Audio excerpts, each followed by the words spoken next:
हमारे अगले मुकर्रर हैं टोस्ट मास्टर अली अशर अंजुम। उनकी तकरीर का उन्वान है दाग़ इश्क। दाग़ इश्क, टोस्ट मास्टर अली अशर अंजुम।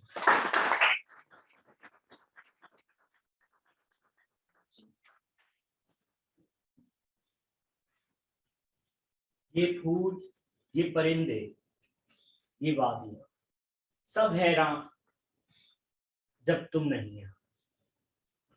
तेरे वस्ल की रात, तेरे वस्ल की चाहत है, तेरे होने से राहत है। दाग़ इश्क है मैं हूं और ये जहां वीरा। जब मुझसे किसी ने कहा कि अपने जज्बात की अक्कासी करो, तो पता नहीं क्यों ये अल्फाज मेरे कल से उलट कर वर्क पे बिखर गए।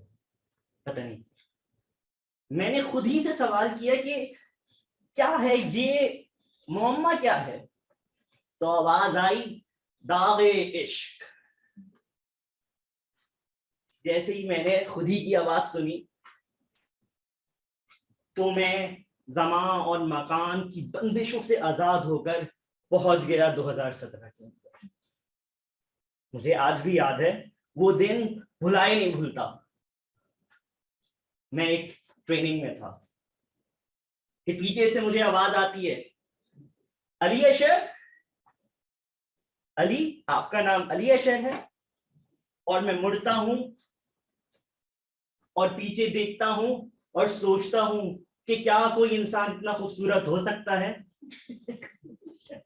कितना खूबसूरत, आपको मैं बताता हूं कि जिसके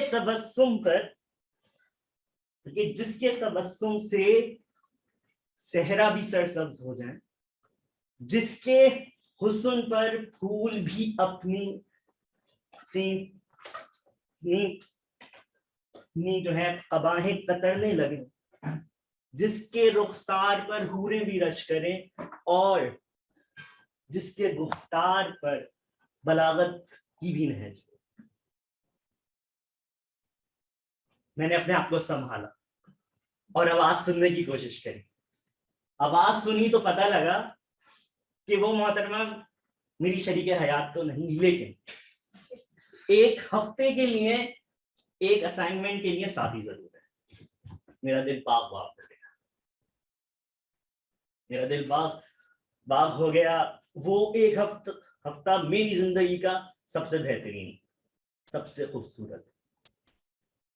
फिर आया वो दिन, शायद वो दिन जिसको मैं अपनी जिंदगी से मिटाना चाहता हूँ।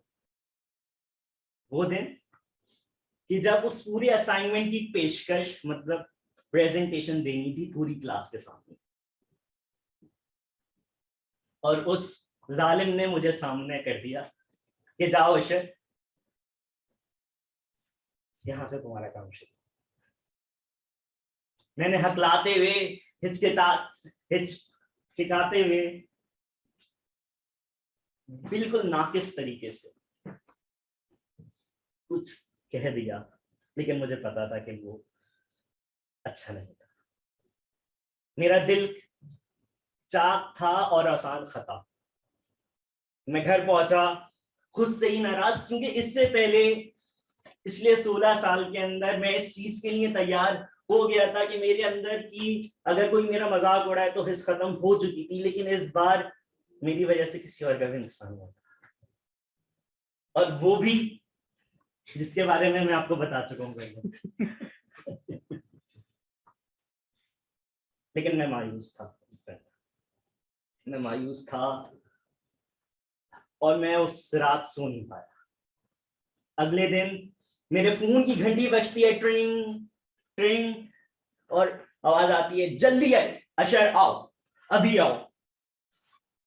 मैं पहुंचता हूं, वही दोशीजा मुझे गाड़ी में बिठाती है और हम एक गुमनाम साहिल पे पहुंचे, जहां सिर्फ 3 चीजें, मैं, वो दोशीजा और लहरों का सरगम।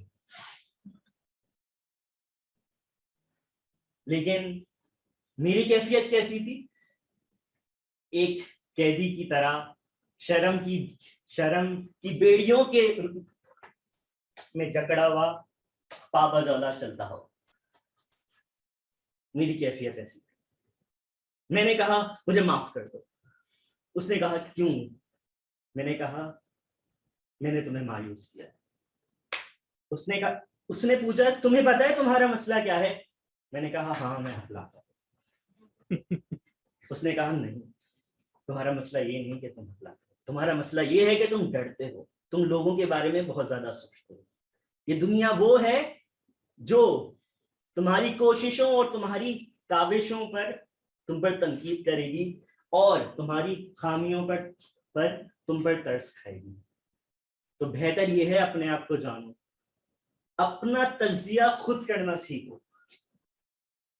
ताकि तुम्हें किसी और के तज्जिए की जरूरत ना पड़े, कोई और तुम्हारे मुस्तकबिल का फैसला ना कर रहे हो। ये अल्फाज सुनकर मेरा दिल तो चाहा कि मैं उसी वक्त अपने जज्बात का इजहार उसके सामने कर दूं, लेकिन डर था कि कहीं अपनी चाहत के चक्कर में एक दोस्त न खो गए। तो मैंने इस पूरे किस्से को एक एक दाग की तरह तस्लीम किया। क्यों? क्योंकि दाग तो अच्छे होते हैं। बचपन में कभी भी चोट लगती है, आज तक उसका निशान होता है, दाग होता है, लेकिन उसको देखते ही हमारे चेहरे पर मुस्कुराहट आ जाती है।